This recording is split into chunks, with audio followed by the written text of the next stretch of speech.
Buggerberg is a theatre company based in Glasgow that started in 1993 and was very much focused on training disabled adults to become performers, to get into the theatre.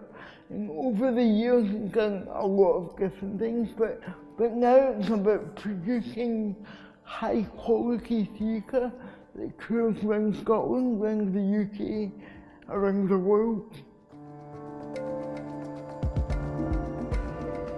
BOP Artists this year has been a partnership with National Theatre Scotland, and we've supported 3 artists to develop an idea, first through a skills week where they came to Rock Villa and had exposure to various ways of making live performance, and then returned and took part in a residency week. And we've just finished the sharing of the outcomes of that week, when each artist has shown a sort of 10 to 15 minutes piece of work to friends, family in the sector.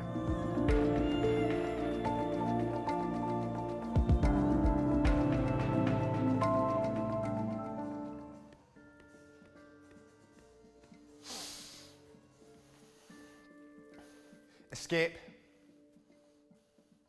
Escape. Fine.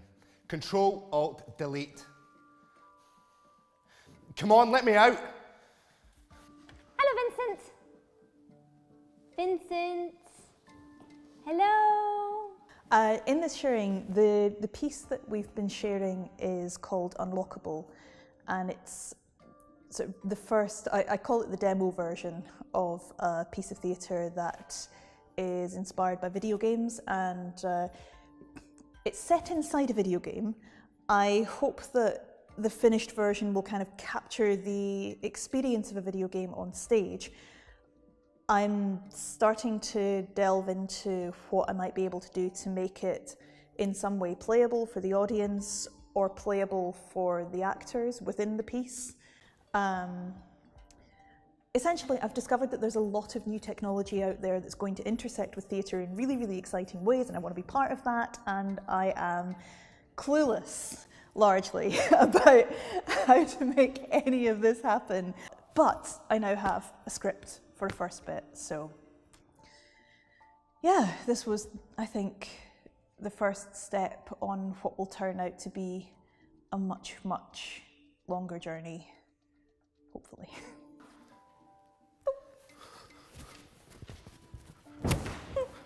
What the? I did warn you. You just killed me. Fine.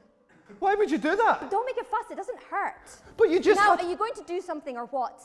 Unlockable is, I keep describing it as a pixelated adventure through memory and psychosis.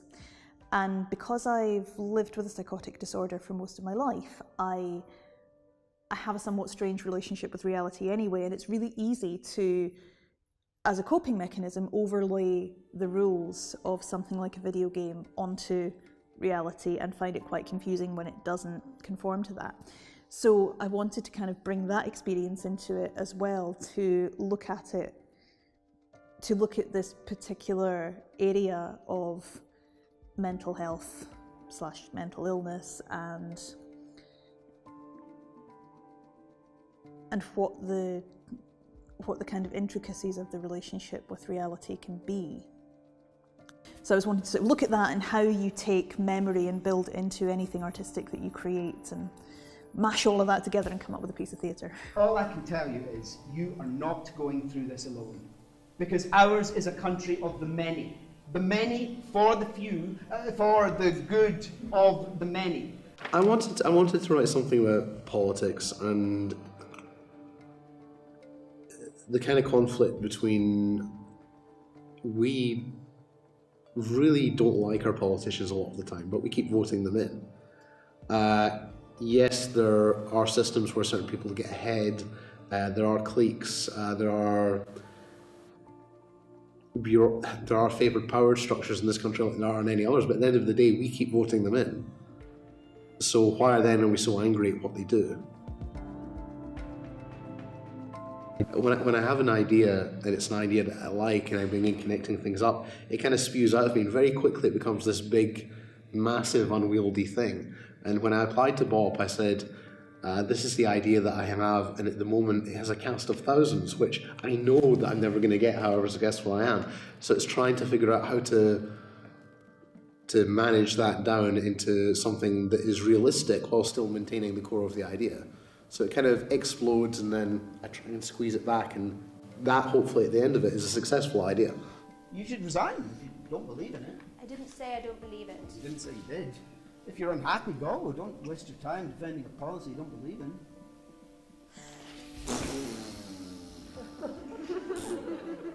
Christ, you're full of yourself. It's been lots of little things. Writing something and knowing that something was going to happen with it at the end of it, even though it was even it's just a rehearsed reading, was amazing for me, because so much as a writer, and I speak for people I know just as well as me, you're writing and you don't know what's going to come of it. You don't know if anybody's going to see it. You don't know if anybody's going to do anything with it. And here was essentially an opportunity. For the first time, I heard words that I'd written performed by actors. I mean, that just blew me away. That's the first time that's happened for me, and that was just such a good feeling. Hi. Thank you. Yeah, I'm all right, thanks. How are you? My project is a live performance exploring the doctor-patient relationship within the complexities of politics and agency in medical institutions.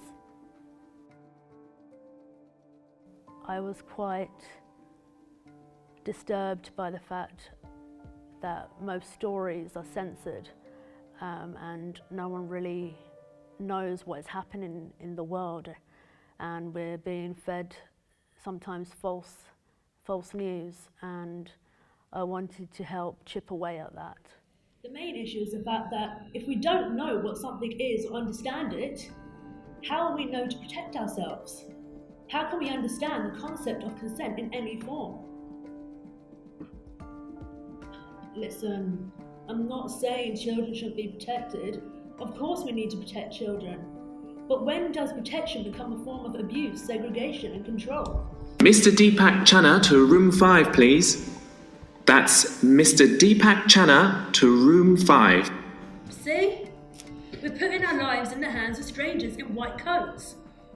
The staff at Birds of Paradise, they've helped me so much. They've guided me, mentored me, and they have given me this opportunity to be able to push myself, and to know that I can actually do it. Each of the artists are at very different stages of development, so they've all got different things from it. But I think a main part of it is connecting to other artists, to other people in the sector, and then having the opportunity to benefit from all the resources here at National Theatre Scotland and to share their work with an audience as well. It's been really useful in terms of developing how I think about myself and my work as an artist, because there's definitely a step that you take in terms of taking yourself and your own practice seriously that BOP Artists has allowed me to take.